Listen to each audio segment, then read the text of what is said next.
Hello everyone, welcome back to my new video traders. तो traders, इसके पहले मैंने एक बड़ा बास्केट लाइक वीडियो डाला था बड़ा बास्केट का, कि वो 1.5 सीआर का बास्केट था, राइट। तो देर आर मैनी क्वेरीज कि लाइक लोग बहुत सारे इंटरेस्टेड थे कि उनको बट छोटे कैपिटल में सेम क्राइटेरिया की स्ट्रैटेजी चाहिए, मतलब उतना ही इफ़िशेंसी रहना चाहिए एंड यूज़र सेटिंग पे एसएल रहना चाहिए and low DD low risk पे छोटे कैपिटल पे वैसे रिजल्ट वाली स्ट्रैटेजी चाहिए था। So again after testing and बहुत सारे अलग अलग लॉजिक इम्प्लीमेंट करने के बाद ये एक बास्केट बना है।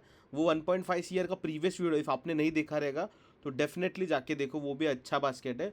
उसके साथ जो छोटे ट्रेडर्स है, जो जिनका कैपिटल साइजिंग 25 lakhs है, exactly 25 lakhs I am talking about, उनके लिए ये बास्केट है, one of the best basket है। अभी इसका मैं आपको बताता हूँ कि कितने स्ट्रैटेजीज रहने वाले हैं। सेंसेक्स में इसमें 11 लॉट्स जाएंगे, तो ऑलमोस्ट 25-27 लाख के आसपास जाने वाला है सेंसेक्स में। और निफ्टी में थोड़ा सा वेटेज कम है, निफ्टी में उसके 10 के नीचे ही है, 8-7 लॉट्स उसके जाने वाले हैं निफ्टी में भी। लॉजिक्स निफ्टी में लॉट ज़्यादा मतलब हो सकते हैं, बट उसमें कैपिटल साइजिंग कम लगेगा बिकॉज स्ट्रैटेजी में ऑलरेडी आयन फ्लाई है, मतलब कॉल पुट बेचा तो उसके साथ ऑलरेडी हेज है। हेज मतलब ऐसा दूर का भी नहीं है, एटीएम बेच रहे तो 150 पॉइंट दूर का हेज, जैसे अपन आयन फ्लाई बनाते हैं वैसे वो स्ट्रैटेजी बना रहा है। तो हेजे से तो मार्जिन वो 2-3 लॉट का बहुत कम लगने वाला है। तो इसीलिए मैं बोलूँ कि 25 lakhs में ये बास्केट चलेगा ही चलेगा, 101% चलेगा। ऐसा पर्टिकुलरली डिज़ाइन किया है। तो ट्रेडर्स, इसका जो डीडी है, आप डीडी देख के शॉक हो जाओगे कि डीडी इसका ऑलमोस्ट 16,000 है।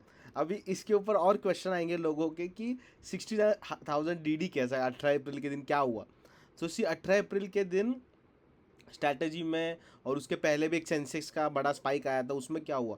तो स्ट्रैटेजी में ट्रेडर सब कुछ ऑन पॉइंट है, कितना कैपिटल, जितना जितना जैसे जैसे डीके आएगा वैसे वैसे स्ट्रैटेजी में लॉट्स ऐड होएंगे एंड उसमें हेजेस से मतलब ऑलरेडी सब कुछ जगह पे है। तो इसीलिए वो इतना ज़्यादा शो नहीं हो रहा है, मतलब लाइक उतना ज़्यादा इम्पैक्ट नहीं आ रहा है स्ट्रैटेजी में, लॉस कम है। एंड ऐसा नहीं है कि आप ऐसा भी बोल सकते हो कि इसमें यूज़र सेटिंग पे नहीं तो स्ट्रैटेजी टैग के लेवल पे कोई एसएल नहीं है, ओनली ये ऐसे ही है। तो जो M2M स्विंग रहेगा वो बहुत ज़्यादा हिट होके गया रहेगा, ऐसा नहीं ट्रेडर।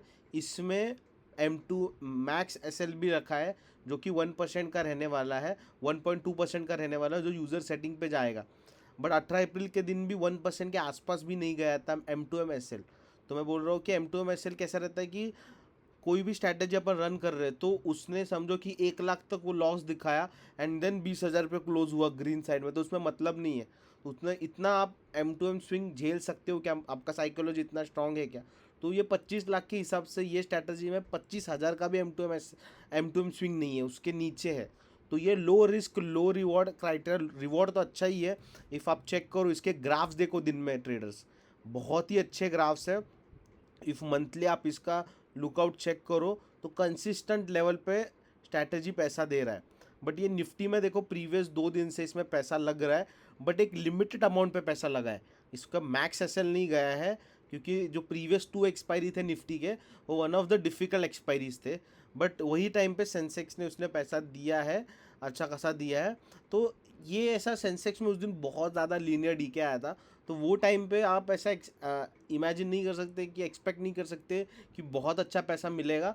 बट ये स्ट्रैटेजी ने अच्छा कंसिस्टेंट पैसा दिया, जितना वोलाटाइल रहेगा मार्केट उतना वो सस्टेन करेगा, स्ट्रैटेजी ऐसे लॉजिक पे बना है।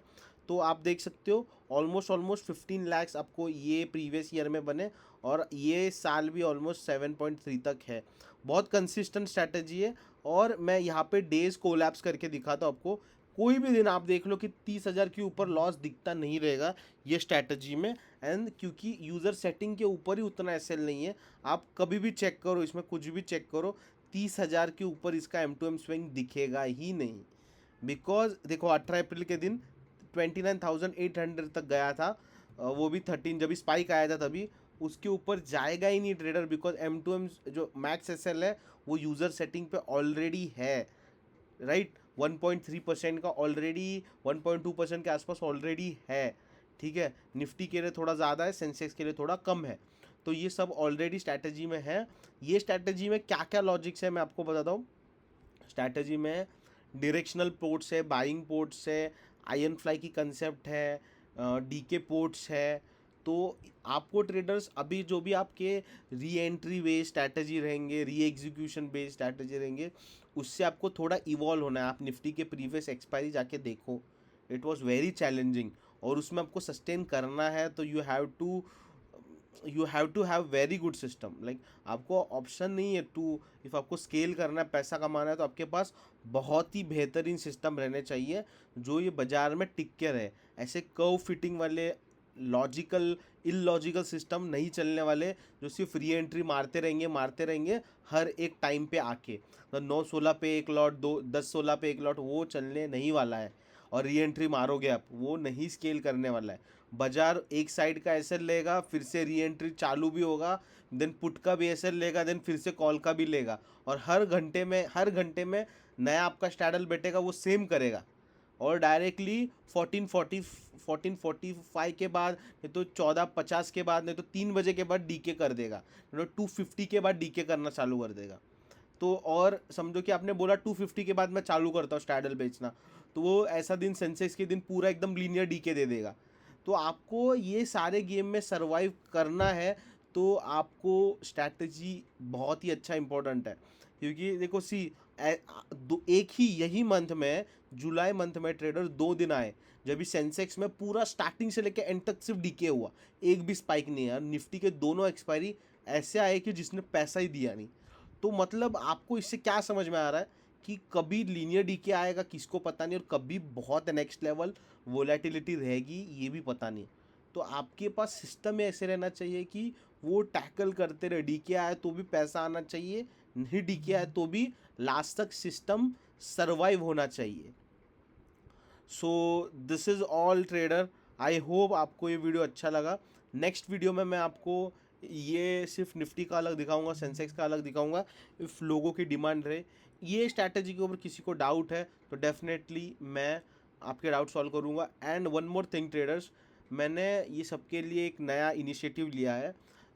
If anyone has strategy stats in between like this, चलो 87 नहीं है बट 85 है, 20 लाख में ही है, डी थोड़ा ऊपर है, 1% के ऊपर है, तो म्यूचुअली आपके पास समझो 50 लाख है, ठीक है, मेरे पास 50 लाख है, तो आपके पास 20 लाख का कोई सिस्टम है जो अच्छा स्टैट्स है, ऐसे कुछ स्टैट्स है, तो वी कैन 25 लाख आप मेरा यूज़ कर लो, 25 लाख मेरे स्ट्रैटेजी का आप इम्प्लीमेंट कर दो, 25 लाख मैं आपके करूँगा।